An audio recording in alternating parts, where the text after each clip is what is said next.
Dear students, we are going to start combination today. We have three letters A, B and C. You want to make the combination of two. आपको ABC में you have to make the combination of two. तो आप सबसे पहले दो का combination बनाओगे तो आपके पास क्या होगा AB, then AC and then BC. These are the combinations. याद रखिए मैं क्या कह रहा हूं, ये combinations है. Combinations. अच्छा, कॉम्बिनेशन को हम हिंदी में संचय बोलते हैं. इसको क्या बोलते हैं जी? संचय बोलते हैं. आपने सुना है ना, पूत कपूत तो क्यों धन संचय और पूत सपूत तो क्यों धन संचय. संचय मतलब क्या होता है? संचय मतलब इकट्ठा करना होता है, लेकिन इकट्ठा करना वहां इंपॉर्टेंट नहीं है. अगर आप सपोज कर लीजिए कि आपके पास एक, पहले आपने 500 रुपया, फिर आपने 200 रुपए की नोट और उसके बाद आपने 100 रुपए की नोट, तो अल्टीमेटली जो आपका संचय हुआ वो 800 रुपया हुआ. Meaning whether you have 500, 200, 100 or 100, 200, 500 or 200, you are able to understand. So in combination we don't take the order into consideration. हम क्रम का ध्यान नहीं रखते हैं. यानी ए बी कहिए या बी ए कहिए एक ही हो गई, ए सी कहिए या सी ए कहिए एक ही हो गई, बी सी कहिए और सी भी एक ही हो गई. Is it clear? एक दूसरा एग्जाम्पल, मान लीजिए तीन दोस्त हैं ए बी सी, ये एक पार्टी में इकट्ठा होते हैं, ठीक है, और इसमें ये बोला गया है कि भाई बताओ इनके कितने हैंडशेक्स होंगे. एक दूसरे से हाथ मिलाते हैं. तो अगर ए और बी हाथ मिला लेते हैं, हो गया खत्म. ए ने बी से मिलाया, बी से ए नहीं, ए से नहीं मिला. तो इस तरह से ये नंबर ऑफ हैंडशेक्स कितने हो गए? ए बी, ए सी और बी सी. ए बी हो या बी ए, एक ही बात हो गई. मतलब इसमें क्रम का ध्यान नहीं है, क्योंकि दोनों को हम ए बी बी ए को एक मानते हैं. मतलब ये हुआ कि हमारे पास यहां जो था, इसको हम देखिए क्या लिखते हैं, इसको लिखते हैं 3C2. अभी बस यही समझिए, इसको हम क्या लिखते हैं 3C2. एंड 3C2 की वैल्यू होती है 3 इंटू 2 बाई 1 इंटू 2. बहरहाल कितना हो गया 3, आप देख लीजिए है 3. मतलब अगर हमारे पास ये तीन फ्रेंड्स हैं, पार्टी है, हैंडशेक्स करना है, तो हमने कह दिया कि नंबर ऑफ हैंडशेक्स कितने हो गए 3. यहां से दिखा दिया गया, हमने इसको लिख करके दिखा दिया. मान लीजिए आफ्टर सम टाइम थोड़ी सी मिसअंडरस्टैंडिंग हो जाती है, या कोई गेम खेलते हैं, ये सब एक दूसरे को झापड़ मारेगा. सो what is the total number of slabs? साथ सोच के देखिए. अगर आप स्लैब्स की बात करते हैं तो यही शुरू हो जाता है कंसेप्ट किसका? परमुटेशन का. परमुटेशन मतलब हम आपको ऑलरेडी बता चुके हैं या आप जानते होंगे, इसको हम क्या बोलते हैं? क्रमचय. In permutation you have to take the order into consideration. Means A, B and B, A are different. A ने B को मारा, B ने A को मारा. A, C and C, A are different and B, C and C, B are different. मतलब ये हुआ कि ये हमारे पास क्या हो गया? ये परमुटेशन हो गया. इसका सिंबल क्या होता है मैं वो पहले बता देता हूं. इसको हम बोलते हैं, ये 3p2 है और इसकी वैल्यू होती है 3 into 2 that is equal to 6. एक बात अब तक स्पष्ट हो गई कि if we have three different objects, two objects are to be selected. याद रखिए कॉम्बिनेशन क्या है? Combination is selection. So if 3 out of 3 two objects are selected, then the number of total selections or so called combination is 3C2 and its value is equal to 3. How it is coming? I have already told you. But if out of 3 two objects are being taken and arranged, meaning permutation is what? Arrangement. दो चीज समझ में आ गई? Arrangement. Permutation क्या होता है? Arrangement है. इसको अरेंज करना है. यहां सिलेक्शन है और वो क्या है? परमुटेशन. मतलब क्या हो गया? अरेंजमेंट है. तो अरेंजमेंट क्या क्या हो रहा है? ए बी है, then A B B A है, ए सी सी ए है and B C C B. Is it clear? क्या सिंबल हो गया? 3p2. It is 3 into 2 is equal to 6 और यहां हमारे पास 3c2 हो गया, तो 3 into 2 by 1 into 2. Let's suppose that we have now 4 objects, that is 4 different letters A, B, C, D. And from here we want to take 2. We are going for combination. क्या combination लिखोगे? पहला combination देखो, A से start करते हैं तो हम कहते हैं AB, AC, AD. A का काम खत्म. AB, AC, AD. फिर B से शुरू करो तो हम क्या लिख रहे हैं? यहां से लिख रहे हैं BC, BD and the last one is how much? CD. आप दो को लेके जब combinations बनाते हैं तो सब मिला के 6 combination हुआ. जो मैंने आपको एक फिगर बताया, जो आपको फॉर्मूला बताया था, तो उसमें आपने क्या लिखा था? उसमें कहा था 4C2 को क्या लिखोगे? 4 into 3 by 1 into 2 cancel, this is 6. देख लो 6 आ गया. लेकिन अगर इसको आप अरेंज करना चाहते हो, ये बेसिकली क्या हो रहा है? आप कह रहे हो कि भाई ये कॉम्बिनेशंस है, ये कॉम्बिनेशंस है. लेकिन अगर आप परमुटेशंस की बात करते हो तो परमुटेशंस मींस क्या हुआ? आप इनको अरेंज करना चाहते हो, क्या लिखोगे? निश्चित रूप से AB और BA होगा, AC और CA होगा, AD और DA होगा, BC और CB होगा, BD और DB होगा और CD और DC होगा। देखिए, यानी ये आपके पास क्या हो गए, परमुटेशंस हो गए। और परमुटेशन में क्या हुआ, परमुटेशन में हो गया 4p2 और लिख क्या रहे हो 4 × 3 दैट इज इक्वल टू 12। देख लीजिए 6 12 है। इन दोनों में कोई रिलेशन मिल रहा है क्या, इन दोनों में क्या रिलेशन मिल रहा है, इन दोनों में रिलेशन आपको मिल रहा है 4p2 is equal to 4c2 multiplied by factorial 2। याद रखिएगा, ये नीचे वाला क्या है, फैक्टोरियल 2 है, ये क्या है, नीचे फैक्टोरियल 2 है। तो इसकी चर्चा हम अलग से करेंगे। मतलब ये हुआ कि if there are 4 friends, they have organised a party, they want to shake hand with each and everyone. If we want to find the number of what handshakes, the total number of handshakes will be what, AB AC AD, means what, there will be 6 handshakes. But if they want to give what, gift to each other, slap अच्छा नहीं लगता है, if they want to gift each other, then what is the total number of gifts, total number of gifts will be equal to 12। तो यहां पर क्या है, ये अरेंजमेंट हो गया और वो क्या है, कॉम्बिनेशन हो गया। अब देखिए, हम एक एग्जाम्पल के थ्रू आपको बताने की कोशिश करते हैं। हमने फर्स्ट एग्जाम्पल दिया है कि there are 10 points on a circle. देखिए, सर्किल पर कहने का मतलब हमारे पास क्या हुआ कि कोई भी पॉइंट उसमें कोलिनियर नहीं है, नहीं तो ऐसे रहेगा तो रिस्क रहता है। That is why we say there are 10 points on a circle. It could be given there are 10 non collinear points, then find the number of cards. अगर हमारे पास A B C D करके है तो card ऐसे ऐसे बनेंगे, out of what, if you, हमने कहा number of, find the number of cards, ठीक है, made of what, made of the given points, given points. अब देखिए, अगर हमारे पास एक पॉइंट यहां है और एक, सपोज कर दीजिए कि ये पॉइंट E है, तो AE और E एक ही हो गया, तो एक कॉम्बिनेशन का सवाल हुआ। तो what is the number of, इसका आंसर क्या हुआ बताइए, नंबर ऑफ कार्ड्स कितने हो जाएंगे बताइए, 10 है, 10 में से आपको 2 लेना है, 10 में से 2 लेना है, तो ये क्या हो गया 10c2। मैंने आपको बताया था क्या लिखते हैं, 10 × 9 बाई 1 × 2। कैसे करते समझ, अगर 10c3 होगा तो क्या लिखोगे, 10 9 8 बाई 1 2 3। हम इसकी और चर्चा करेंगे, पहले आप समझ लीजिए हम करते क्या है। तो कितना हो गया हमारे पास 45, so there will be 45 cards. ये क्वेश्चन किसका हो गया, ये क्वेश्चन हो गया आपका कॉम्बिनेशन का। बट लिखा है कि there are 10 real numbers, then find the number of coordinates, number of coordinates formed from the given points। बिल्कुल ये सवाल मैं पहली बार, मैं rather I myself am, you can say, watching this question for the first time। I have not seen anywhere in any book, even मेरी किताब में नहीं दिया हुआ। देखिए हम क्या कह रहे हैं, कोऑर्डिनेट होता क्या है, कोऑर्डिनेट हम कहते हैं कि जब x और y मिला के हम कहते हैं तो इसको बोलते हैं कोऑर्डिनेट होता है। लेकिन अगर आप 2 3 कह दीजिए और 3 2 कह दीजिए तो दोनों डिफरेंट होगा। 2 3 एंड 3 2 आर डिफरेंट। याद है ना, 2 3 में एब्सिसा क्या है, 2 है, 3 क्या है, ऑर्डिनेट है, 3 2 में एब्सिसा 3 है, ऑर्डिनेट। मतलब ये क्वेश्चन कॉम्बिनेशन का नहीं है, किसका है, परमुटेशन का है। तो आप क्या लिखोगे कि नंबर ऑफ कोऑर्डिनेट्स बताइए, number of coordinates will be equal to how much, 10p2 that is 10 × 9, only 10 × 9 which is equal to how much, 90। Means 10 point से आप नंबर ऑफ कोऑर्डिनेट्स कितने बना सकते हैं, 10। Just see, just now I told you that 10p2 is not 10, 10p2 is equal to, हमने क्या लिखा था, 10p2 means what, 10 × 9 that is equal to 90, not 10। I have, by chance I think I have told 10, that is not 10, that is 90। Okay, now just see we have another example। अगर हम example number 3 लेते हैं, example number 4 लेते हैं, थोड़ा सा हम इसका लेवल बढ़ाते हैं।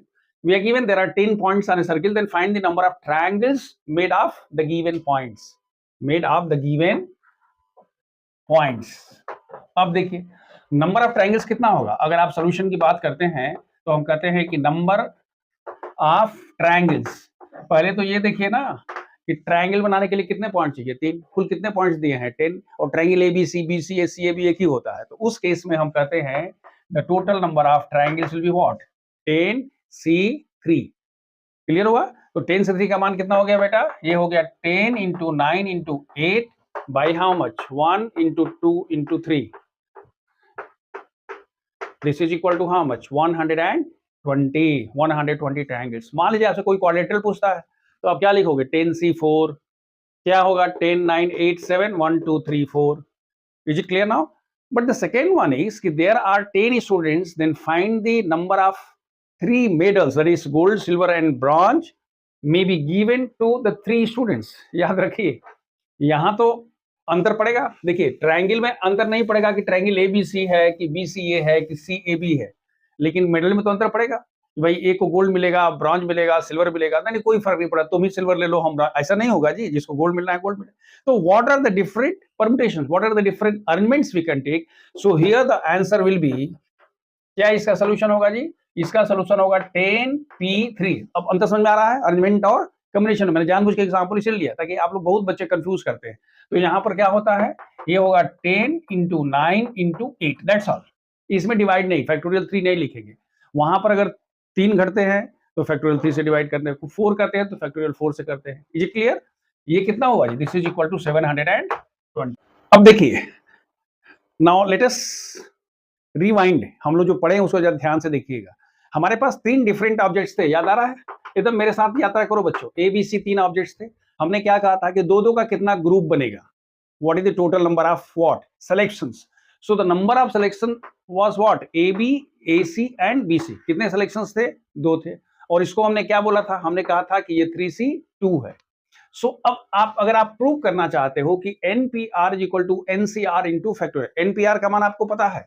आपको पता है कि NPR is equal to factorial N by factorial N minus R. यही होता है NPR की वैल्यू. अभी हम उसकी चर्चा बाद में करते हैं. पहले आप ये देख लीजिए, NPR में आप पढ़ चुके हैं, दैट इज परमुटेशन में. तो अब देखिए, आपने कहा था वी हैड 3 डिफरेंट ऑब्जेक्ट्स. तो 3 डिफरेंट ऑब्जेक्ट्स में नंबर ऑफ कॉम्बिनेशंस, यानी नंबर ऑफ क्या सिलेक्शंस कितने थे? आपने कहा था 3C2. तो अगर आपके पास n डिफरेंट ऑब्जेक्ट्स हैं, मेरे साथ साथ याद करना है, n डिफरेंट ऑब्जेक्ट्स हैं और r डिफरेंट ऑब्जेक्ट्स को हम क्या ले रहे हैं? डिफरेंट ऑब्जेक्ट्स हम ले करके, and we want to find the number of combinations. तो what is the number of combinations? Number of combinations will be equal to how much? It will be NCR.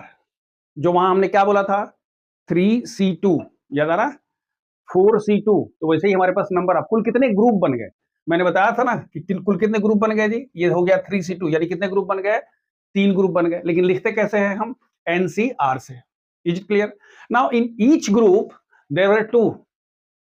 So those 2 could be arrange in factorial 2 ways. अगर हम इस AB को arrange करें तो factorial 2 मतलब क्या होता है? आप परमुटेशन पढ़ चुके हो. फैक्टोरियल 2 वेज में अरेंज कर सकते हो. अगर 3 होगा तो फैक्टोरियल 3 वे में अरेंज कर, 4 है तो फैक्टोरियल 4 वेज में कर सकते हो. तो आप लिखोगे बट ईच सिलेक्शन, जिसको हम ग्रुप करते हैं, ठीक है ना, each selection, selection means what, जिसको आप कॉम्बिनेशन भी बोलते हैं, याद है? Each combination has what, are different object. एक हर कॉम्बिनेशन में आर डिफरेंट. वहां पर हर कॉम्बिनेशन में कितना था? 2 था. उन 2 को कितने तरह से अरेंज कर सकते थे? फैक्टोरियल 2 वेज में कर सकते थे. याद आ रहा? 3 था तो हमने 6 कर दिया था. याद आ रहा थोड़ा थोड़ा? यहां हम क्या लिखेंगे कि r different jars. So that can be r which can be arranged in factorial r ways. तो उनको हम फैक्टोरियल आर वेज से अरेंज कर सकते हैं. याद रखिए, हमारे पास कुल कितने ग्रुप होंगे, या कितने हमारे पास कुल कितने सिलेक्शंस हो गए? NCR. कुल कितने ग्रुप हो गए जी? NCR. एक को कितने तरह से अरेंज कर सकते हैं? फैक्टोरियल आर वेज से. Therefore total number of arrangements is equal to क्या होगा? मैंने जो वहां बताया था वही काम आप यहां भी कर लीजिए. Total number of arrangement will be equal to number of combinations, that is NCR into factorial r. Clear हो गया? लेकिन इसको हम क्या बोलते हैं? n डिफरेंट ऑब्जेक्ट्स में से अगर r डिफरेंट ऑब्जेक्ट्स को लेके अरेंज करना चाहते हो तो इसको आप लिखते हो किससे? NPR से. So NPR is equal to how much? NCR into factorial r. मतलब ये हुआ कि अगर आपको NCR की वैल्यू निकालनी है, याद रखिएगा, देयरफॉर NCR की वैल्यू क्या होगी जी? NCR is equal to NPR by factorial r. ये फॉर्मूला आपका हुआ. लेकिन इस फॉर्मूला से ज्यादा इंपॉर्टेंट क्या है? ज्यादा इंपॉर्टेंट है कि हम इसको लिखें factorial n by factorial n minus r divided by factorial r, that is equal to factorial n by factorial r into factorial n minus r. तो आपने एनसीआर के लिए एक याद रखिएगा, ये आपने फॉर्मूला निकाल लिया factorial n by factorial r into factorial n minus r. अब मैं आपको एक चीज और बता रहा हूं कि सर वो तो समझ में आ रहा है, लेकिन आप कर कुछ दूसरा रहे थे। देखिए, अगर हमने कहा था कि 4c2 है, याद रखिएगा, तो 4c2 को हमने क्या लिखा था? हमने कहा लिखिए फैक्टोरियल 4 लिख दिया, फैक्टोरियल 4 माइनस 2 ये भी कर दिया, और into factorial 2 as per formula. इसको हम क्या लिखेंगे? 4 इंटू 3 इंटू क्या? फैक्टोरियल 2, और ये कितना है जी? फैक्टोरियल 2, और ये कितना है? फैक्टोरियल, ये दोनों तो कैंसिल हो गया। मैंने आपसे सिर्फ कहा था कि आप लिखिए 4 इंटू 3 बाई 1 टू 2, मैंने डायरेक्ट ये बोला था। मतलब ये हुआ कि इफ देर आर 100 स्टूडेंट्स, अब मेरे साथ आप try to navigate with me, अगर 100 बच्चा लोग है और 100 में से हमें 3 बच्चों को मेडल देना है, तो उतना सोचने का कुछ जरूरत नहीं है, डायरेक्ट क्या लिखेंगे? 100c3, और 100c3 की वैल्यू या तो आप फॉर्मूला में लिखो, और नहीं तो क्या लिखो? 100 इंटू 99 इंटू 98 बाई फैक्टोरियल 3 कह दो, या डायरेक्ट भी कह दो 100 99 98 बाई 1 इंटू 2 इंटू 3। ये बहुत आसान तरीका है, ऊपर से घट जाओ नीचे से बढ़ जाओ। अगर 4 है तो क्या करोगे? 100 99 98 97 नीचे से 1 2 3 4। ये एक आपके पास फंडामेंटल फॉर्मूला हो गया। अब दूसरा तरीका देखिए, दूसरा देखिए, इसमें दूसरा रिजल्ट ये है कि अगर आपको NC0 निकालना है, NC0 माने क्या हुआ जी? There are n different objects, how many objects are to be taken? No object has to be taken. मतलब ये हुआ कि अगर आपके पास सपोज कर लीजिए कि देयर आर 10 नंबर्स, और कहते हैं कि 10 नंबर में से हमें कोई नंबर नहीं, तो सिर्फ एक ही तरीका हो सकता है 10 में से 0 लेने का, या किसी को नहीं लेने का, सिर्फ एक ही तरीका हो सकता है, और इसको हम क्या बोलते हैं? NC0। दैट इज वाई हम इसको क्या बोलते हैं? NC0 इज इक्वल टू 10 में से 10 लेने का तरीका 1 होता है। अच्छा, जरा इसको देखिए, अगर NC0 उस हिसाब से करते हैं तो हम क्या लिखेंगे? Factorial n by factorial how much? 0 into factorial how much? n minus 0, यानी factorial n by 1 into factorial n।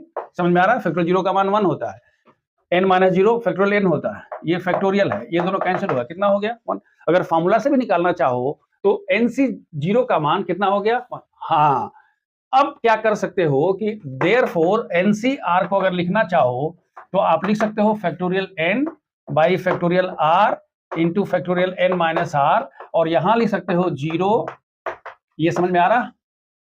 r की वैल्यू 0 भी हो सकती है, मतलब वो NC0 से लेके और NCN तक हो। तो आपने नया चीज क्या सीख लिया कि भाई ये जो फॉर्मूला होता है वो इस पर लागू होता है, क्या? 0 से लेके n तक लागू होता है। NC0 की वैल्यू होती है 1, NCR का फॉर्मूला होता है 1, और NCR और NPR में ये रिलेशन होता है। मतलब ये हुआ कि अगर कोई पूछता है NCR तो हम कहेंगे कि it is NPR by what? Factorial r, यही दोनों में रिलेशन है। और एक और आपने देख लिया कि NC0 है और NCN का भी मान वही होगा। क्यों ऐसा होता है अभी हम बताते हैं। अब हम लोग एक बहुत ही दो इतने यूजफुल रिजल्ट हम देखने जा रहे हैं जिनका कि मतलब आप कह सकते हैं कि अगर कॉम्बिनेशन पढ़ा है, इन दोनों को नहीं जान करके आप आगे नहीं बढ़ सकते, इनका बहुत उपयोग होता है। सबसे पहले देखिए कि NCN minus r is equal to NCR। इसको जरा हम देखते हैं। अगर हम लिखते हैं लेफ्ट हैंड साइड तो ये वैल्यू कितनी है जी? NCN minus r. NCN minus r, हमारे पास फॉर्मूला पता है, NCR की value factorial n by factorial r into factorial how much? n minus r. उस फॉर्मूला के हिसाब से अगर करते हो तो factorial n by factorial n minus r into factorial n minus r, ऐसे होगा। उसी फॉर्मूला से हमने इसको एक्सपेंड कर दिया, यानी ये हमारे पास हो गया फैक्टोरियल n, नीचे हो गया n माइनस आर फैक्टोरियल, और यहां n कैंसिल क्या हुआ जी? फैक्टोरियल n ओबेस r, और that is equal to how much? This is equal to NCR। लेकिन अब प्रश्न ये है, ठीक है, हमने ये फॉर्मूला जान लिया कि NCN minus r, practically NCN minus r नहीं होता है, लोग ऐसे यूज करते हैं NCR is equal to NCN minus r. ध्यान ये रखना है कि R should be greater than what? N by 2। r का मान अगर सपोज कर लीजिए, इसका फायदा कब है, when r is greater than, जब r का मान n/2 से बड़ा होता है तब ये ज्यादा यूजफुल होगा। छोटा सा एग्जांपल, अगर आप कहते हो हमारे पास 100 C98 है, तो जो मैंने बताया था उसे क्या करना पड़ेगा, 100, 99, 98, 97 और फिर 1 2 3 4 98। लेकिन अगर इस फॉर्मूला से हम यूज कर देते हैं तो क्या होगा, 100 C 100 minus 98 NCR is equal to NC n minus R, and this is equal to how much, 100 C2, and now it is how much, 100 into 99। आसान हो गया। लेकिन फायदा कब हुआ, जब ये जो वैल्यू है उसके आधे से अधिक होगा। ये कोई बहुत बड़ा मतलब लॉजिक इसमें नहीं है, सीधी सी बात है कि भाई आधे से अधिक होगा, जब सब्ट्रैक्ट करेंगे तो ये छोटा आ जाएगा। जैसे आप कहते हो कि हमारे पास 10C7 है, तो 10C7 करने से क्या होगा, it is 10C10 minus 7 that is equal to 10C3, and you can write 10 into 9 into 8 by 1 2 3। लेकिन अगर 10C4 है तो उसको 10C6 लिखने का क्या है, तो आल बैल मुझे मार वाली बात हो गई। क्लियर हो गया, मतलब ये वाली वैल्यू जब 5 से बड़ी होगी तभी ना घटने पर छोटा होगा जी। तो इस फॉर्मूला को कैसे यूज करते हैं आपने देख लिया। अब देखिए एक पार्ट और, अगर सब, दूसरी बात यह है कि दोनों में एक साथ नहीं लगता है, ये नहीं कि इसमें भी लगा दिया इसमें भी लगा दिया, दोनों में से किसी एक में लगना चाहिए। लेकिन एक बहुत मोस्ट यूजफुल फार्मूला आपका ये है, और ये कभी कभी तो प्रूव करने के लिए भी आता है, NCR plus NCR minus 1 is equal to n plus 1 CR, specially binomial theorem वगैरह में। अगर इसके लेफ्ट हैंड साइड की बात करते हैं तो left hand side NCR plus NCn minus R minus 1 कितना हुआ बोलिए, factorial n by factorial R into factorial n minus R। ये फर्स्ट का हो गया। दूसरा का देखिए, factorial n by factorial R minus 1 factorial n minus R minus 1। थोड़ा सा और आगे बढ़िए, this is equal to factorial n by factorial R into factorial n minus R plus factorial n by factorial R minus 1 into factorial n minus R plus 1। Factorial notation में आपने एक चीज पढ़ा था, शायद आपको याद होगा थोड़ा थोड़ा, आपने कहा था कि अगर हमारे पास फैक्टोरियल n है तो हम लिखते हैं n into what, factorial n minus 1। जैसे फैक्टोरियल 5 है तो 5 इंटू 4, 5 इंटू फैक्टोरियल 4 या 5 इंटू 4 इंटू फैक्टोरियल 3। इसमें देखिए अगर आप ध्यान से देखिएगा तो दोनों में देखिए फैक्टोरियल n है, लेकिन यहाँ फैक्टोरियल r है और यहाँ पर क्या है जी, ये फैक्टोरियल r माइनस 1 है। मतलब अगर चाहें तो हम लिख सकते हैं factorial n by r into factorial r minus 1। ये किसकी वैल्यू हमने लिख दिया, ये वैल्यू हमने इसकी लिख दिया। क्यों लिख दिया, क्योंकि हमारे पास फैक्टोरियल r माइनस 1 है, वो कॉमन हो जाएगा। और आगे देखिए यहां पर हमारे पास क्या है, फैक्टोरियल n माइनस r है, ये वाला यहां पर है। आगे बढ़िए, this is equal to factorial n, यहां फैक्टोरियल r माइनस 1 है। हम तो इसी के चलते हमने इसको किया था, याद आ रहा था थोड़ा, इसी के चलते मैंने इसको यहां पर इस फॉर्म में लाया था। और वो क्या होगा, इसको आप लिख सकते हो n minus r plus 1 into n minus r का फैक्टोरियल। ये समझ में आ रहा है, वही वाला फॉर्मूला, ये वाला जो फॉर्मूला बताया था कि फैक्टोरियल 5 है तो क्या लिखोगे, 5 इंटू फैक्टोरियल 4। ये n माइनस r प्लस 1 है फैक्टोरियल, तो n माइनस r प्लस 1 एक घटाएंगे तो n माइनस r। ये यहां तक क्लियर हो गया। अब सोचना ये है कि भाई ठीक है ये तो हो गया, लेकिन फैक्टोरियल n माइनस r है तो यहाँ हमारे पास क्या हो गया, ये फैक्टोरियल n माइनस r हो गया, यानी हमारे पास इन दोनों में से बहुत कुछ कॉमन हो गया। सबसे पहले क्या कॉमन हुआ, फैक्टोरियल n, नीचे क्या कॉमन हो गया, फैक्टोरियल r माइनस 1, एक और क्या कॉमन हो गया, n माइनस 1 r का फैक्टोरियल। Is it clear. फिर क्या बच गया आपके पास, यहां बच गया 1 बाई r और यहां बच गया 1 by n minus r plus. समझ में आ रही बात, जो कॉमन था उसको मैंने बाहर कर दिया, जो बच गया उसको लिख लिया। यानी हमारे पास factorial n by factorial r minus 1 factorial n minus r। यहां देखो बेटा n minus r plus 1 plus r, समझ में आ रहा, इसका इधर इन दोनों का आपस में r into n minus r plus 1। देखो ये r कैंसिल। अब जो हम कह रहे हैं इसको ध्यान से देखिएगा, प्रैक्टिकली अगर आप लिखते हो फैक्टोरियल 5 तो लिखते हो 5 into factorial 4।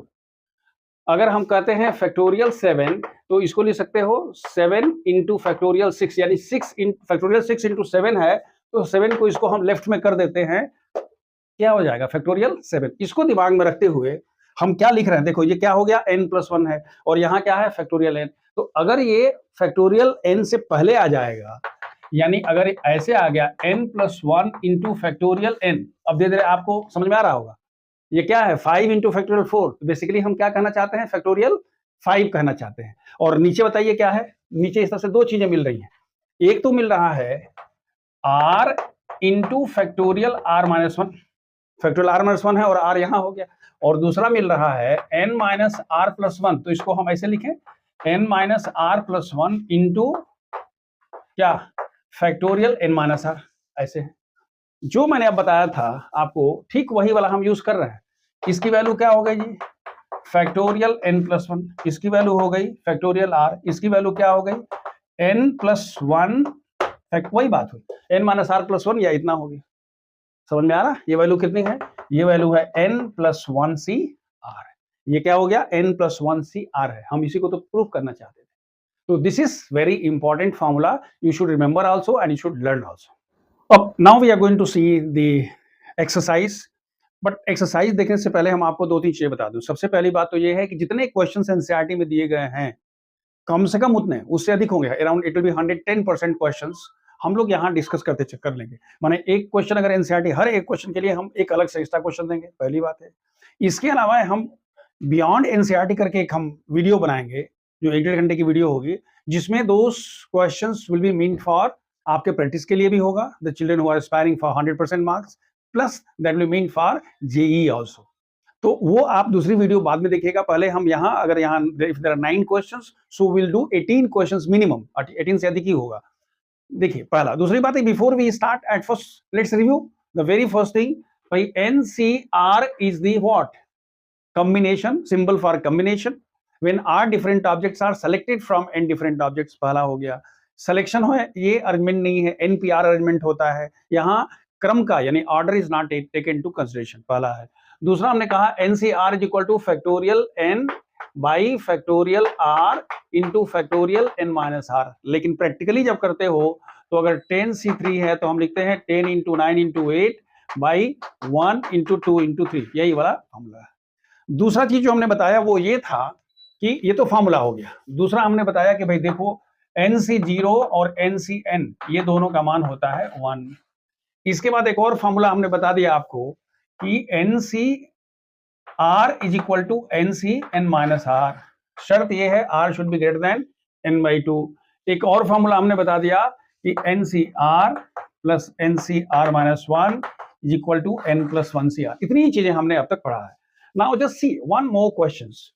We are given if NC8 is equal to NC2, तो कह रहा है कि find, and this is the first question of NCERT, NC8 is equal to NC2, then find। आप कहेंगे sir n is equal to n और 8 is equal to, ऐसा नहीं हो सकता है। इसको आप ले सकते हो NC8 is equal to how much? NC2, so you can have NC8 is equal to NC what? n-2। अभी तो बताया था NCR is equal to NCn-r। This implies that 8 is equal to n-2, n is equal to n, यानी n is equal to कितना हो गया जी 10। आपसे क्या पूछा गया है, therefore what is the value of NC2? It is 10C2। what is the value of 10C2? 10 into 9 by 1 into 2 that is equal to 45। ये फर्स्ट क्वेश्चन तो आपका हो गया जी। इट्स वेरी सिंपल, क्या आपने यूज किया NCR is equal to NCn-r। अब मेरी तरफ से क्वेश्चन, अगर 20C3 का मान निकालना है तो आप लिखोगे, देखो बेटा 20, 19, 18 बाई 1, 2, 3 निकाल लेना।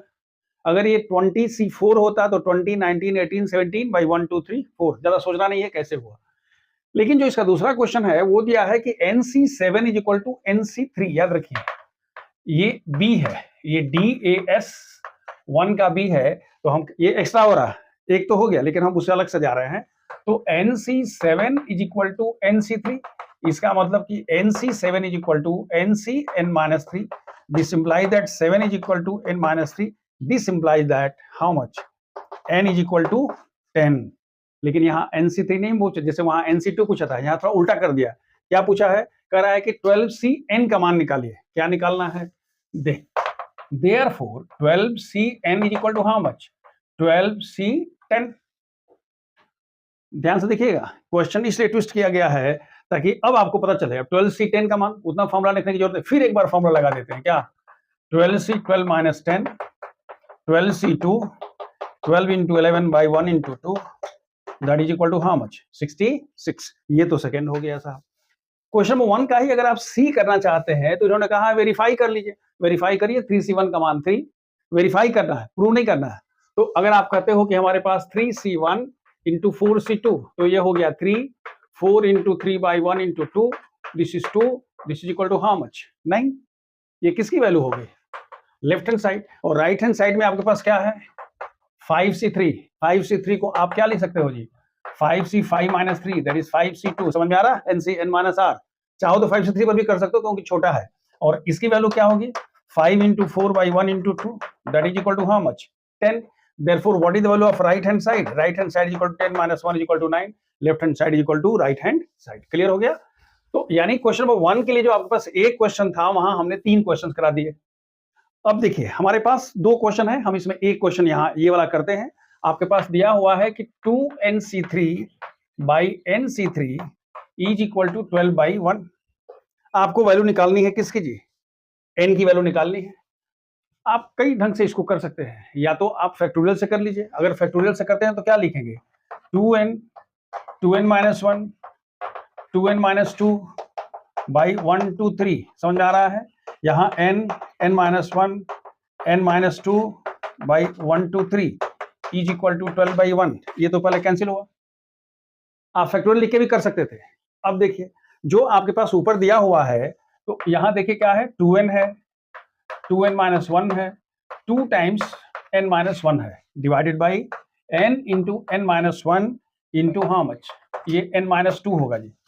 क्यों? क्योंकि हमारे पास ये 2n minus 1 2n minus 2 sorry यहाँ पर है 2n माइनस 1 ही होगा।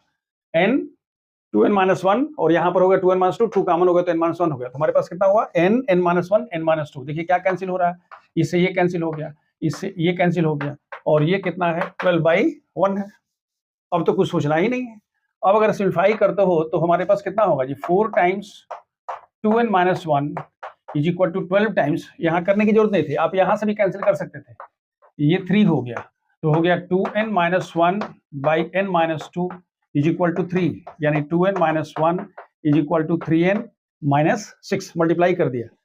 सिंप्लीफाई करके देखिए तो हमारे पास कितना होगा जी? 3n minus 2n is equal to minus 1 plus 6, यानी n is equal to how much? 5। देखिए the question which is given in NCERT और जो क्वेश्चन हम आपको दे रहे हैं ये स्लाइटली उससे डिफिकल्ट क्वेश्चन है। वहां जो दिया गया है वो आसान सवाल है, ये थोड़ा सा डिफिकल्ट सवाल है। आपको दिया है 28C2R by 24C2R minus 1 is equal to 225/11। वो रेशियो के फॉर्म में दिया, मैंने ऐसे लिख दिया। अगर इसको आप करना चाहें तो लिखेंगे factorial 28 by factorial 2R into factorial 28 minus 2R। ये तो फर्स्ट हो गया। इसको जब करते हैं तो डिवाइडेड बाई, फिर हम कहते हैं factorial 24 by factorial 2R minus 4 into factorial 24 minus 2R minus 4 is equal to 225/11। अब सिंप्लीफाई करते हैं इसको। अगर सिंप्लीफाई करते हैं तो ये हो जाता है, देखिए 28 डिवाइडेड 28 को हम लिखते हैं 28 into 27 into 26 into 25 into 24, factorial ये हो गया, डिवाइडेड बाई, अब देखिए ये 2R है तो हम लिख सकते हैं 2R minus 1 2R minus 2 2R minus 3 and 2R minus 4 का फैक्टोरियल। याद रखिए ये फैक्टोरियल अलग है, ये फैक्टोरियल अलग है। हमने क्या किया? This much divide by this, इसको ऊपर लेके जाते हैं। ऊपर लेके जाते हैं तो क्या होगा हमारे पास? देखिए पहले तो ऊपर हमारे पास हो जाएगा फैक्टोरियल 2R माइनस 4, ये हो गया फैक्टोरियल 2R माइनस 4, और यहां पर हो गया, देखिए 2R कैंसिल, यहां कितना होगा जी? फैक्टोरियल 4। तो हमने यहां पर क्या कह दिया? ये फैक्टोरियल हो गया इंटू फैक्टोरियल 4 हो गया एंड डिवाइडेड बाई फैक्टोरियल 24, मैंने उल्टा कर दिया। देखिए 24 से 24 कैंसिल, ये ठीक है, और ये फैक्टोरियल 2R4 से factorial 2R4 cancel and this is equal to 225/11। अब देखिए मैंने जैसा आपको बताया था कि ये क्वेश्चन जो है वो सामान्य क्वेश्चन नहीं है, वो एनसीईआरटी क्या है, एनसीईआरटी के बहुत बियॉन्ड है क्वेश्चन, ठीक है, क्योंकि इसमें आपका बहुत कुछ टेस्ट होगा, that is why I have taken up this question. ये क्वेश्चन देखने में बहुत लंबा चौड़ा नजर आ रहा है, क्यों? क्योंकि यहाँ पर देखिए अब ये r का 4 पावर आ जाएगा, लेकिन अब थोड़ा सा हमको यहाँ यूज करना है अपना क्या, अपने इंटेलेक्ट को यूज करना है। देखिए हम क्या इसको लिख रहे हैं, can we write 2r then 2r minus 1 then 2r minus 2 then 2r minus 3, हम उधर लेके चले गए, is equal to 28 into 27 into 26 into 25 into 11 divided by 225। हमने इसको कुछ नहीं किया, छुआ नहीं है, पहले हम ऐसे कर लेते हैं। अब जरा देखिए 25 and this one 9 and 9 3 जा, मीनिंग आपके पास हो गया 28 इंटू 26 इंटू 3 इंटू 11। मेरे साथ साथ यात्रा करिएगा, मतलब बिल्कुल ये आपके लिए नया अप्रोच है जो शायद आप पहली बार कर रहे होंगे। आप ध्यान से देखिएगा, हमारे पास 2r है, 2r माइनस 1 है, 2r माइनस 2 है और 2r माइनस 3 है। ये कंटिन्यूड प्रोडक्ट है, 4 कंटिन्यूअसली डिक्रीजिंग जो नंबर्स हैं ये उनका प्रोडक्ट है, यहां इस तरह से आ रहा है। आप इसको जब ध्यान से देखिए तो ऐसा कर सकते हैं क्या, इज इट 28, याद रखिएगा इट इज 28 को हम लिख रहे हैं 14, ध्यान से देखिएगा, एक यहां से 2 आ गया, इंटू लिख रहे हैं 13, फिर एक 2 यहां से आ गया, 2 2 4 हो गया और 3 यहां कितना हो गया 12 इंटू 11, दैट्स ऑल। अगर आपने ये वाला फॉर्मेट ला दिया और इसको आपने इससे कंपेयर कर दिया 2r 2r minus 1 2r minus 2 and 2r minus 3, फिर आपको क्या सोचना है, यही वो जगह है जहां आपका क्या, अदरवाइज एक सामान्य विद्यार्थी क्या करेगा, मल्टीप्लाई करेगा, ये करेगा, r का पावर 4 करेगा। अब देखिए ना ये चारों कंटिन्यूसली डिक्रीजिंग है, चारों कंटिन्यूसली डिक्रीजिंग है, कंटिन्यूड प्रोडक्ट है। किसी को कंपेयर कर लीजिए, फर्स्ट को लास्ट से कर लीजिए या इसको इससे कर लीजिए। तो आपने इसका मतलब क्या कह दिया, 2r is equal to 14 therefore r is equal to 7। आपने कह दिया कि भाई हमारे पास r इज इक्वल टू 7 आ गया। याद रखिए ये बहुत इंपॉर्टेंट फैक्टर था, ये वाला जो स्टेप था, इससे इंपॉर्टेंट कुछ नहीं हो सकता है। आपने इसको पहली बार देखा होगा। हाँ, आपके पास जो क्वेश्चन पूछा गया है, क्वेश्चन कहा गया है कि भाई RC6 की वैल्यू निकालिए, मतलब R तो निकालना ही पड़ेगा। R की वैल्यू 7 आ गई, लिखिए 7C6 that is 7C7 minus 6 that is 7C1 that is equal to 7। Now just see question number 3 of NCERT। It's given there are 21 points on a circle. Then to find the number of cards, हम पहले कह चुके हैं भाई number of cards, एक card बनाने के लिए कितने पॉइंट चाहिए। तो आप डायरेक्ट क्या लिखोगे, मैं सोल्यूशन की बात कर रहा हूं, आप लिखोगे number of cards, number of cards is equal to how much, कितने हैं जी 21, तो you write 21C2, that's all. Value आप निकाल सकते हो 21 into 20 by 1 into 2 that is 10, that is equal to 210. That is the question which is given in NCERT. But the question I have given for you is slightly different question. Just see, in this question it's given that a polygon has 44 diagonals.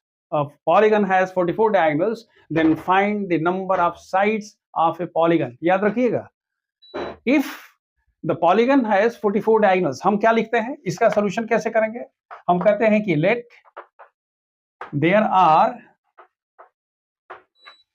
n sides in the polygon।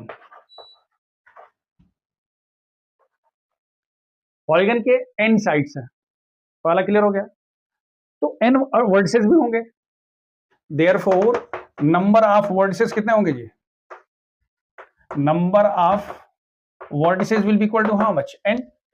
मैं एक छोटा सा example बता रहा हूं, अगर आप कहते हो कि हमारे पास एक पेंटागन है, आप पहले इसको ध्यान से देखिएगा, ABCDE, ये पेंटागन है।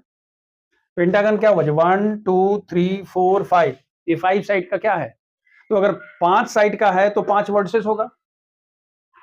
अब बताइए अगर 5 वर्टिसेस होगा, सो what is the total number of line segments, the line segments will be what, AB BC CD, then this one, then this one, then this one, then you understand, then this one, like this.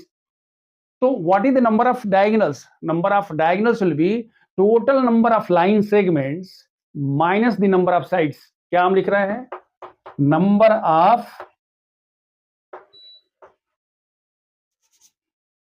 of diagonals कितना होगा जी, total number of line segments, याद रखिएगा line segment में क्या होता है, sides भी हैं और डायगोनल भी है, माइनस नंबर ऑफ साइड्स। भाई इस वाले में साइड्स भी लाइन सेगमेंट है और डायगोनल भी लाइन सेगमेंट है, एन साइड का पॉलीगन है, तो इन्होंने कहा है that is equal to how much, कितना है 44 था, तो 44 डायगोनल्स है, तो 44 डायगोनल्स में क्या होगा जी, NC2, what is NC2, NC2 is the total number of क्या line segments minus n, what is n, n is the number of sides, तो number of line segments minus number of line will be equal to how much, number of diagonals।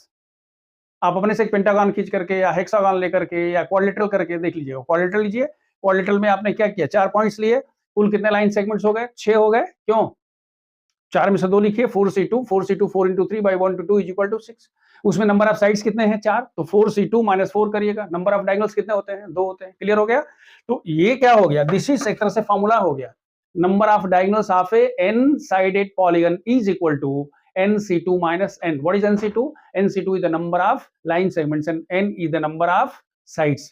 इसको अगर simplify कर दोगे तो NC2 means what, n into n by 1 into 2 minus n is equal to how much, n square minus n minus 2n is equal to how much। अब ध्यान से देखिएगा हमने क्या लिखा, n square minus n, ये 2n हो गया, is equal to 44, ये 2n हो गया इधर जाएगा, और into how much 2, यानी n square minus 3n minus what 88 is equal to 0। कैसे सिंप्लीफाई करेंगे, this is n square minus 11s plus 8n minus 88, n common ले लीजिए, n minus 11, 8 कॉमन लीजिए, n minus 11 is equal to 0, this imply that n minus 11 और n plus 8 is equal to 0। so what is the value of n, n is equal to, याद रखिएगा ये question हमने आपको अलग से दिया था, this implies that n is equal to 11 और n is equal to -8, ये तो नहीं चलेगा, क्यों, क्योंकि नंबर ऑफ साइड्स पूछ रहा है। सो what is the number of sides of the polygon, number of sides of the polygon will be 11। बिल्कुल आपने नया चीज सीख लिया जो एनसीईआरटी में नहीं दिया। ठीक, question number 4 of NCERT, it's given that there are 5 boys and 4 girls and we have to make a team of 3 boys and 3 girls, in how many ways this team can be made, very simple। बस एक चीज याद रखिएगा, जहां and आता है वहां multiply करते हैं और जहां आर आता है वहां हम प्लस करते हैं, याद है फंडामेंटल प्रिंसिपल ऑफ काउंटिंग में 2 चीजें आपने देखा था, एंड और आर वाला प्रिंसिपल। यहां पर एंड है तो आप कहते हो कि भाई 5 बॉयज में से हमें 3 बॉयज को लेना है, 5 बॉयज में से 3 बॉयज को अगर लेना है, सो what is the total number of veg, total number of ways will be equal to, total number of ways to select 3 boys from 5 boys is equal to how much, 5C3, and 3 girls from 4 girls will be equal to how much, 4C3। so that is the required number of teams। ये अलग बात है कि इसको आप लिख सकते हो, याद आ रहा है क्या लिख सकते हो, 5C2 और 4C3, याद आ रहा है NCR is equal to NCn minus R, उस हिसाब से 5C3 को 5C2 कर लोगे, 5C3 को 5C 4C1 कह दोगे, this is equal to 5 into 4 by 1 into how much 2, और यहां पर 4 हो गया, that is equal to how much 40। ये अगर हम कहते हैं तब, अब देखिए मैं यहां एक चीज और सिर्फ बता देता हूं आपको, आप इसको याद रखिएगा।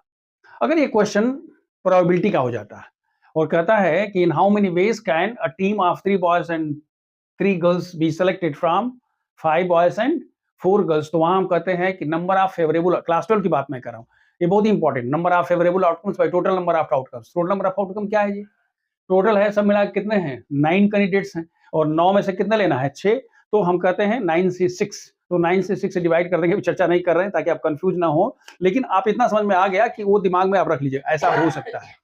लेकिन जो क्वेश्चन हमने आपको बताया है, जो क्वेश्चन मैं आपको अपनी तरफ से एक्स्ट्रा क्वेश्चन में दे रहा हूं, वो थोड़ा सा डिफरेंट है। क्वेश्चन क्या है कि a football team of 11 students is to be what, selected from 16 players, football team of 11। so the question is in how many ways the team can be made if 2 particular students are, 2 particular players are included। देखिए अगर कोई option नहीं है तब तो आपका माने कोई कंडीशन नहीं है, तब क्या करोगे, तब तो चुपचाप कह दोगे कि भाई 16 see how much 11, that's all, 16 से 11 की वैल्यू निकाल लीजिए, वो बन गया। लेकिन इन्होंने क्या कहा है, ये कह रहे हैं कि भाई हमारे पास 16 प्लेयर्स हैं, लेकिन 16 प्लेयर्स में 2 ग्रुप हो गया, एक ग्रुप हमारे पास क्या है, ये 2 का है। याद रखिए हम एनसीईआरटी के से हट के और थोड़ा डिफरेंटली जा रहे हैं। तो क्या हुआ, कह रहे कि 16 में से 2 पर्टिकुलर हैं और 2 जो है, जैसे मान लीजिए कि हमने कह दिया भाई गोलकीपर और जो फॉरवर्ड होता है वो एकदम वो रहबे करेगा। What actually happened? Out of 16, 2 particular students, the 2 particular players are doing, meaning we have out of वो 16 में 2 ग्रुप है, एक 2 का है और एक क्या है 14 का है। पहला क्लियर हो गया। अब क्या कर रहा है, correct, these two are to be included, इन्होंने लिखा है कि include 2 particular players। अगर आपको 2 पर्टिकुलर प्लेयर्स को इंक्लूड करना है तो ये 2 में से 2 तो रहेगा ही, लेकिन आपको प्लेयर कितना है 11 में से 2 हो गया, तो 14 में से कितना लेना होगा, 14 में से 9 लेना हो। Is it clear? This is the first case, क्या, when two particular players are included in the team. तो 16 has got 2 groups of 2 and 14, 2 particular from 2, 9 from here. So what is the total number of, that is number of teams. So number of teams will be equal to 2C2 into 14C9. इसको आप लिख सकते हो, that is 1 into 14C5, 9C 14C9 को हम लिख रहे हैं 14C5, उसको आप कैलकुलेट कर लेना 14, 5, 13, 12 ऐसे करके, ठीक है। दूसरी जो केस है वो बड़ा डिफरेंट है, कह रहा है कि to particular players are to be excluded. मतलब क्या हुआ साहब, हमारे पास 16 है, 2 ग्रुप हो गया 2 और 4, तो यहां से हमें क्या लेना है, इनको लेना ही नहीं है, 2 में से 0 लेना है, उनको छोड़ देना है, तो हम कहते हैं ठीक है 0 ले लेंगे। और यहां से हम कहते हैं कितना चाहिए भाई, प्लेयर तो आपको 11 चाहिए। So what is the required number of teams will be equal to how much, 2C0 multiplied by 14C11, that is 1 into 14C3, याद है 14 minus 11, इसको आप लिख सकते हो 14, 13, 12 by 1, 2, 3। बिल्कुल डिफरेंट सवाल, एनसीईआरटी में कोई सवाल ऐसा नहीं है, so that's why I have taken this. Now question number 5 of NCERT, it's given that there are 6 red balls, 5 white balls and 5 blue balls. 9 balls are to be selected from this lot, but the condition is कि there should be 3 balls of each color। तो आप 9 नहीं कह के ये भी कह सकता था कि भाई in how many ways 3 red balls, 3 white balls, यहां से 3 red balls, 3 white balls and 3 blue balls can be selected। Very simple, वहां 2 था यहां 3 है, हम क्या लिख रहे हैं 6C3 into 5C3 into how much 5C3। अगर 6 रेड है, 5 व्हाइट है और 5 ब्लू है, तो हमने कह दिया 6C3 5। क्यों? क्योंकि 3 बॉल्स, आप सोचेंगे नहीं कि n क्या होगा, 9 क्या हुआ, what is given 3 balls are of 1 colour, मतलब 3 एक कलर का, 3 एक कलर का, सब मिलाकर 9 हो गया। तो हमने लिखा कि 6C3 into 5C3 into, आप यहां नहीं छोड़िएगा, आप इसको 5C3 को 5C2 करके कलेक्ट कर लीजिएगा, कैलकुलेट कर लीजिएगा, हो गया। Now the same question, it's given that a committee of what 4 Americans, the question what I am giving, a committee of 4 Americans, 3 Englishmen and 2 French is to be formed. So what is the number of committees if there are 7 Americans, 6 Englishmen and 4 Frenchmen? So what is the total number of committees? Number of committees will be equal to 7C4 into 6C3 into 4C2. You can have 7C3, 6C3, 4, NCR is equal to NCR। इसको calculate करके निकाल लेना चाहिए। अब जो मैं कहने जा रहा हूं उसको ध्यान से देखिएगा। अगर ये तो एक पार्ट हो गया, ये क्वेश्चन जो मैंने दिया हो गया, उसके क्वेश्चन के करस्पॉन्डिंग हो गया, लेकिन अगर इस क्वेश्चन को हम थोड़ा सा ट्विस्ट करते हैं और आपसे ये कह देता है कि भाई हमको एक कमेटी तो बनानी है, कितने 9 लोगों की कमेटी बनानी है, लेकिन उसमें 2 अमेरिकन रहबे करेंगे, जो बताया था 2 particular American will always be there. तो अगर 2 अमेरिकन रह जाएंगे तो कमेटी आपको 9 की नहीं बनानी है, इसका मतलब कि 2 अमेरिकन को रहना ही है, और यही कंडीशन है कि सब मिला के 4 अमेरिकन ही रह सकता है। तो अगर 2 रहेगा ही रहेगा, तो इसका मतलब क्या हुआ कि पूरा जो हमारा ग्रुप है उसमें 7 में से 2 चला गया, तो क्या हुआ 5C2, फिर 6C3 और 4C क्या 2, और ये 2C2 तो रहेगा ही रहेगा, क्योंकि उस 7 में से 2 ग्रुप हो गया है, जो 2 रहना है वो पहले से ही किनारे हो गया। माने question can be twisted like this. Now question number 6 of NCERT, it's given that there are 52, there is a pack of 52 cards, and out of 52 cards the combination of 5 cards are to be selected. But condition ये है कि जितना भी उसमें combination बनेगा उसमें हर combination में एक एस जरूर आना चाहिए। इसका मतलब ये हुआ कि जो हमारे पास ये 52 कार्ड्स हैं, 52 कार्ड्स को हम दो पार्ट में डिवाइड कर लिए। एक तो हमारे पास पता है कि सब मिला के कितने कार्ड्स हैं, एसेस कितने हैं, 4। भाई 4 किंग्स हैं, 4 क्वींस हैं, 4 जैक्स हैं, 4 एसेस हैं। So there are 4 aces and there are 48 other cards. बाकी सबको हम अदर मानते हैं, क्यों? क्योंकि इनके बारे में पर्टिकुलर हमारे पास कंडीशन दी गई है। अब कह रहा है कि जो भी 5 कार्ड्स निकलेगा उसमें एक कार्ड एस होना ही चाहिए, यानी यहां से हमारे पास एक कार्ड आएगा, एक एस होगा यहां से, और बाकी के जो 4 कार्ड्स हैं 48 में से निकलेंगे, यानी 1 card has to be taken from what, 4 aces. So what is this, 4C1 and 48 में से 4, तो हमने क्या लिखा, 48C4। अगर ये क्वेश्चन प्रोबेबिलिटी का होता तो हम क्या कहते भैया 52C5 से डिवाइड कर देंगे, that is total number of what, elements in sample space. अब खाली सुनिए, अभी करिए नहीं, कुछ कंफ्यूज मत करिएगा। ये समझ में आ गया? 52 कार्ड्स हैं, 52 कार्ड्स में कह रहा है कि भाई हमको 5 कार्ड सेलेक्ट करना है, तो 52C5 नहीं कर सकते, एक कंडीशन दे दिया गया कि जितना भी कॉम्बिनेशन 5-5 का ग्रुप बनेगा उसमें एक एस जरूर चाहिए, यानी पूरा 52 कार्ड्स को हमने दो पार्ट में डिवाइड कर दिया। एक क्या कर दिया, हमने कह दिया कि भाई एसेस कितने एसेस होते हैं, 4, और बाकी 48 कार्ड्स को हमने एक साथ कर दिया। तो जो 4 एसेस है उसमें से एक एस आएगा, तो हमने क्या कर दिया, 4C1, एक रहेगा ही रहेगा। बाकी के 4, बाकी जो बच गए हैं 48, तो हमने क्या लिखा, 48 से इसको सिंप्लीफाई करके निकालिए। Now the question which I am giving you from, there are 52 cards, 4 cards are to be selected। क्या क्वेश्चन दिया हुआ है, कह रहा है 4 कार्ड्स आर रेड कार्ड्स। कह रहा है कि 52 कार्ड्स में से 4 कार्ड लेने हैं, तो ये 4 कार्ड्स क्या है, रेड कार्ड्स हैं। अगर रेड कार्ड्स होगा तो आप क्या लिखोगे, आप लिखोगे 52C26, बस इतना ही कह दीजिएगा। रेड कार्ड कितना होता है जी, 26 होता है। कह रहा है कि हार्ड कार्ड कितना होता है जी, ये होता है 52C13। This is the answer, इसको आगे निकालने की जरूरत नहीं है। Is it clear? अगर आपको, I am sorry, very sorry, इन्होंने कहा है कि 4 इसके जो होंगे वो क्या होंगे, 52 कार्ड्स में से 4 हमारे पास क्या होने हैं, रेड कार्ड्स होने हैं। तो हमारे पास जो 52 कार्ड्स हैं, 52 कार्ड्स में हमारे पास रेड कार्ड है और ब्लैक कार्ड है।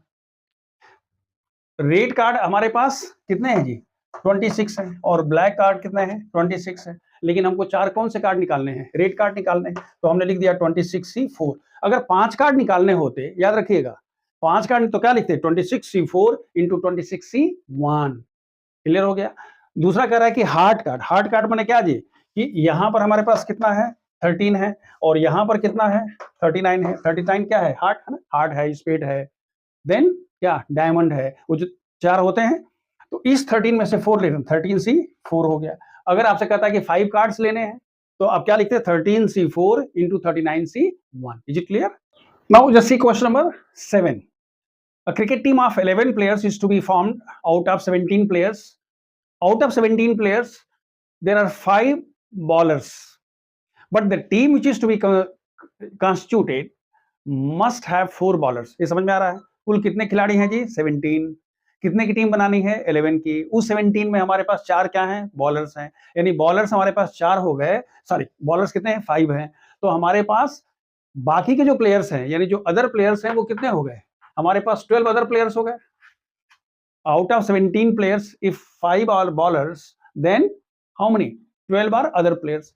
क्रिकेट टीम कितने की होती है, ये तो आप लोगों को बहुत जानकारी होगी। क्रिकेट टीम कितने की होती है, क्रिकेट टीम 11 की होती है। हालांकि उसमें दिया हुआ है कि भाई देयर आर 11 प्लेयर्स, लेकिन 11 प्लेयर्स में कंडीशन कह दिया है कि भाई 4 बॉलर हमको चाहिए ही चाहिए। तो 4 bowler means what, this 4 bowlers will come from what, 5 bowlers. Still how many are left, भाई 4 हो गए तो 7 प्लेयर्स और चाहिए। तो these 7 players will be selected from what, 12 others, यानी 4 bowlers from 5, क्या 5C4 and how much, 12C7, 7 4 11 हो गया। इसको आप चाहो तो लिख सकते हो 5C1 into 12C5 मल्टीप्लाई करके निकाल लो। This is the question, team can be considered. अब जो मैं जो क्वेश्चन दे रहा हूं वो देखिए, देयर आर 16, क्या ये थोड़ा सा उससे हटके है, जो क्वेश्चन एनसीईआरटी में दिया है उससे हमने थोड़ा हट के क्वेश्चन लिया है।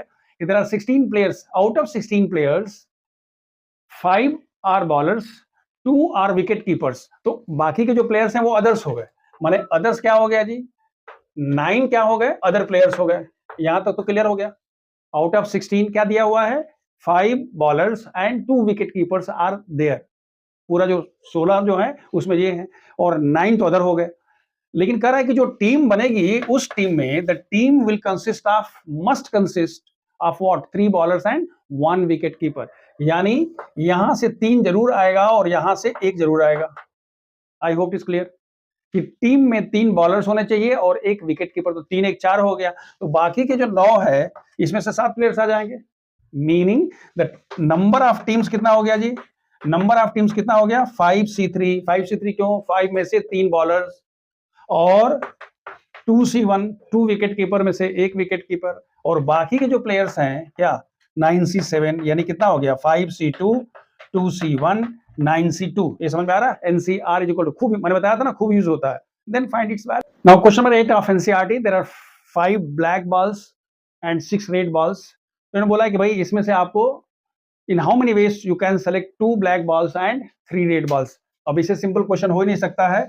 So the number of ways क्या कर लोगे जी, to select 2 balls, 2 black balls means क्या हुआ, it is 5C2 into 6C3। 5 में से 2 लेना है, 6 में से the simplest one you can have, it is, इसका वैल्यू निकालिए, 5 into 4 by 1 into 2, 6 5 4 by 1 2 3 6 2, कितना हुआ जी, 5 चौके 20, 2000 हो गया। That's all. So this is simple question. The question which I have given is slightly different. There are 2 men, 3 women. A committee of 3 persons is to be made. How many committees can be formed? याद रखिए, बिल्कुल different सवाल हो गया। अब तक हम question number 1 से लेके 8 तक एनसीईआरटी पहुंचे, कहीं इस तरह का आया ही नहीं है। पहले बोला था कि इतना ब्लैक, इतना व्हाइट, इतना रेड, इतना प्लेयर, वो सब दिया है। यहाँ कह रहा नहीं, बताइए 3 का कितना कमेटी बनेगा। तो हमने कहा 3 का कमेटी क्या बनेगा भाई, भाई कुछ आपने जब नहीं बोला है तो हम क्या बोल देंगे, हम बोलेंगे सब मिला के हमारे पास नंबर ऑफ मेंबर्स कितने हैं, 5। कितने कमेटी बनानी है, 3। तो हमने कह दिया कि इट इज 5C3 हो गया। Number of committees that can be formed is equal to how much, 5C3। That is you can have 5C2। समझ में आ रहा है, क्योंकि कोई कंडीशन नहीं दी हुई है, हमको 3 लोगों की कमेटी बनानी है, तो कुछ भी हो सकता है। 3 वुमेन्स हो सकती हैं, 2 मैन 1 वुमन हो सकता है, 2 वुमेन 1 मैन हो सकता है, and so on so forth. सो हमने कह दिया कि the total number of persons is what, 5. Committee consists of 3 persons, so 3 persons can be selected from altogether 5 persons will be equal to 5C3. Value 5C2. 5C2 means what, 5 into 4 by 1 into 2, that is equal to 10 committees can be made. लेकिन उसमें दिया हुआ ये है कि अगर एक ऐसी कमिटी हो जिसमें 1 मैन एंड 2 वुमेन होनी चाहिए, अगर ऐसी कमिटी कितने बनेगी, बोलेंगे हाँ सर ये चलेगा। याद रखिएगा, ये इस क्वेश्चन से मिलता जुलता हुआ कि अगर 2 मेन एंड 1 मैन मीन्स क्या हुआ, इट इज 2C1, 2 में से 1 ले लिया, एंड 2 वुमेन लेना है, तो क्या करेंगे, 3C2, यानी हो गया 2 into 3 into 2 by 1 into 2, that is equal to how much, 6। अगर आपसे ये कह दे कि भाई 3 की कमेटी बनानी है but 1 women will always be there, एक पर्टिकुलर वुमेन जो है कह देगा रहेगी, तो उस केस में हम कहते हैं कि भाई ये 2 मैन हो गया और ये 3 वुमन हो गया। लेकिन अब ये हो गया 2 मैन और इसमें 2 वुमेन एंड 1 वुमेन हो गई, ये 1 में से 1 हमेशा रहेगी, और यहां से 2 आएगा। याद आ रहा, कह रहा है कि एक पर्टिकुलर वुमेन जरूर रहेगी। अगर ऐसा क्वेश्चन होता तो मैं कह रहा हूं, अब आप एक्सप्लोर करिए, अपने आप को धीरे धीरे खोलिए। तो उस केस में हम क्या लिखते हैं, 4C2 मल्टीप्लाइड बाई 1C1। कहता कि 1 मैन रहेगा तो फिर वहां 1 मैन कह देते और 4 वहां ले जाते, तो आप लिख देते क्या, एक पर्टिकुलर वुमन, मैं पर्टिकुलर की बात कर रहा हूं कि पर्टिकुलर रहेगी ही रहेगी। ऐसे क्वेश्चंस जब हम बियॉन्ड एनसीईआरटी जाएंगे तो there I will be discussing a number of excellent questions. You please wait for next video to come. Now see question number 9, that is the last question of this exercise. It's given there are 9 courses available for a student and a student has to opt for 5 courses. 5 subject उसको लेना है, लेकिन condition ये दिया हुआ है कि 2 courses are compulsory. जैसे आप स्टैंडर्ड 10 में रहते हैं तो क्या कहते हैं ना भाई कि इंग्लिश और हिंदी लेनी पड़ेगी या 2 लैंग्वेजेस लेना पड़ेगा, तो सब मिला के 9 में से हमने कह दिया कि 2 कंपलसरी हो गया। मतलब ये हुआ कि अगर 9 कोर्सेज है तो इस पूरे 9 कोर्सेज को हमने 2 ग्रुप में बांट दिया, एक वो कोर्सेज जो कंपलसरी है और वो कोर्सेज जो क्या है, ऑप्शनल है। तो हमारे पास अगर 2 कोर्सेज कंपलसरी हो गए, हमने कह दिया कि भाई ये कंपलसरी है, तो उसके पास ऑप्शनल में क्या हो गया, ऑप्शनल में कितने कोर्सेज हो गए, ऑप्शनल में हो गए 7 कोर्सेज। कितने सब्जेक्ट लेने हैं उसके, कितने कोर्सेज लेने हैं, 5। जैसे आप क्लास 10 वाला देख लीजिए, तो क्लास 10 में आप क्या कहते हो भाई, इंग्लिश हिंदी लेना ही लेना है, तो इस 2 में से तो 2 लेना ही पड़ेगा, और उसको सब मिला के कितना लेना है, 5 लेना है। 2 यहां से ले लिया, तो निश्चित रूप से जो बाकी बच गया उसमें से 3 लेगा। यानी what is the total number of ways, number of ways will be 2C2 into how much, 7C3। Calculate कर लीजिएगा। 2 compulsory courses will have to be taken from 2, तो हमने कह दिया ये हो गया, सब मिला के 9 है, तो 9 में से 2 और 7, और बाकी के जो 3 है, क्योंकि उसको कोर्स कितने कोर्सेज लेने हैं, 5, तो बाकी के 3 कोर्सेज 7 में से लेगा, 7C3 है। यहां तक तो क्लियर हो गया। Now the question which I am going to give you, that is extra question, is somehow different question from all this. जो मैंने बताया है ये क्वेश्चन जो है वो बिल्कुल डिफरेंट है, अब तक जो भी मैंने दिया है एनसीईआरटी से बिल्कुल डिफरेंट क्वेश्चन। क्या दिया हुआ देखिए, इन्होंने कहा है कि a student has 3 library tickets and 8 books of his interest in the library। एक स्टूडेंट के पास 3 लाइब्रेरी टिकट और कितने हैं जी, 8 ऐसी बुक्स हैं जो उसके इंटरेस्ट के, जो ले सकता है। द कंडीशन इज कि he does not want to take mathematics volume 2 unless volume 1 is taken। Volume 2 वो तभी लेना चाहता है जब वो वॉल्यूम ले, यानी वॉल्यूम 2 वो नहीं लेना चाहता है। कब लेना चाहता है, अगर वॉल्यूम मिलेगा तभी वॉल्यूम 2 लेगा। वॉल्यूम 2 लेने का उसका कोई मतलब नहीं है, क्योंकि वॉल्यूम 2 उसको समझ नहीं, ये उसका मतलब है। तो कह रहे in how many ways he can get the book. देखिए क्या हम बोल रहे हैं, हमारे how many books are there, there are 8 books of his interest. अब यहां से 2 ऑप्शन है, ठीक है। पहला ऑप्शन क्या है कि when maths volume 2 is taken, याद रखिएगा, और दूसरा ये है कि maths volume 2 is not taken. यही ना 2 पॉसिबिलिटी है, या तो वॉल्यूम 2 लेगा या वॉल्यूम 2 नहीं लेगा। लेकिन जब वॉल्यूम 2 जब लेगा तो उस केस में यहां पर उसके पास 2 किताबें हो गई, कौन कौन सी, मैथ्स 1 एंड मैथ्स 2, क्योंकि 2 लेगा तो 1 लेगा ही लेगा। मतलब हो गया कि 8 में से 2 किताबें, तो 2 काट तो उसका खर्च हो जाएगा। वॉल्यूम 2 लेना है तो उसको वॉल्यूम 1 भी लेना है, तो बाकी के जो 6 किताबें हैं ये हो गई। याद रखिए इन 2 किताबों के लिए उसने क्या कर दिया, 2 ले लिया, 2 लाइब्रेरी टिकट यूज किया, और इसके लिए मतलब क्या हुआ कि 2C2 multiplied by 6C1 that is equal to 6। ये उसका फर्स्ट ऑप्शन है। क्या याद रखिए, आइदर ये होगा या ये होगा, तो हमने कह दिया कि that is the number of veg he can select the book when he is taking mathematics volume 2। Second case, when he does not want to take mathematics volume 2, जब मैथमेटिक्स वॉल्यूम 2 को नहीं लेना चाहता है, तो उस केस में हमारे पास इस पूरे किताब का जो 8 है, इसके 2 पार्ट हो गए। एक तो ये है, ये मैथ्स 2 हो गया, मतलब यहां एक किताब है और ये 7 किताब है। कंफ्यूज मत करिएगा, कह रहा है कि भाई हम वॉल्यूम 2 नहीं लेंगे, लेकिन उसने, याद रखिए कंडीशन किस पर है, कंडीशन किस पर है, कंडीशन है वॉल्यूम 1 तभी लेगा जब वो वॉल्यूम 2 उसको मिलेगा। क्लियर है, वॉल्यूम 1 पर कोई कंडीशन, वॉल्यूम 2 पर कोई कंडीशन नहीं है, या तो वॉल्यूम 2 लेना है नहीं लेना है, कहता भैया वॉल्यूम 2 नहीं ले, लेकिन ये थोड़े मना किया कि वॉल्यूम 2 नहीं तो वॉल्यूम 1 भी नहीं लेगा, ऐसा कोई कंडीशन नहीं है। मतलब ये हुआ कि ये तो हमारे पास किताब वॉल्यूम 2 खत्म हो गया, बाकी किताबें कितनी हो गई, 7, लेकिन इस 7 में चाहे तो तीनों लाइब्रेरी टिकट यूज कर लेगा, तो उस केस में क्या होगा, 7C3। लेकिन करना क्या है, आइदर दिस वन और दैट वन, तो क्या होगा 6C1, यानी लिख सकते हो 2C2 multiplied by 6C1 plus, मैंने बोला था आइदर आर होता है तो प्लस होता है, और 7C3, इसकी वैल्यू निकाल लीजिए, that is the answer. So this way we have seen the combination. हमने क्या क्या देखा, कॉम्बिनेशन क्या है, सिलेक्शन है, परमुटेशन क्या है, अरेंजमेंट है। कॉम्बिनेशन के जो सिंबल्स होते हैं, हमने आपको एक ही सिंबल बताया था, वो आप देख लीजिएगा। एक तो आपने कहा था कि भाई देखो ये NCR होता है, लोग इसको ऐसे भी लिखता है, कहीं कहीं तो लोगों ने इसको ऐसे भी लिखा है, ऐसे करके लिखा है, C लिख दिया और यहाँ NR कर दिया। जनरली हम इसी को यूज करते हैं, ये भी यूज हो सकता है, ये तो एक पार्ट है। इस तरह से NPR का होता है, वो हम NPR वाले में बता चुके हैं। ये सिंबल हो गया, इसका फॉर्मूला हो गया factorial N by factorial R into factorial minus R। Direct value निकालने का तरीका होता है कि अगर 100 से 3 है तो 199 98 बाई 1 2 3 फैक्टोरियल उससे मल्टीप्लाई करते हैं। एनसीआर और एनपीआर में रिलेशन क्या होता है कि NCR is equal to NPR by factorial R और NPR equal to NCR into factorial R. NCN is equal to NC 0 is equal to 1, NCR is equal to NCN minus R, NCR plus NCR minus 1 is equal to N plus 1 CR। इतनी बातें हो गई। अब उसके बाद जितने भी questions हैं जो कंडीशन दी हुई है उसके अनुसार हमने सभी क्वेश्चंस डिस्कस किए। 9 क्वेश्चंस एनसीईआरटी के क्वेश्चंस थे, हमने करीब करीब 11-12 क्वेश्चंस अलग से हमने डिस्कस कर दिया। And in the next video that is beyond NCERT I will be taking around 15 to 20 questions. उससे आपका एकदम मतलब अपने आप को आप बहुत बलिष्ठ महसूस करेंगे एंड यू विल फील कि यस हमको भी कुछ आता है।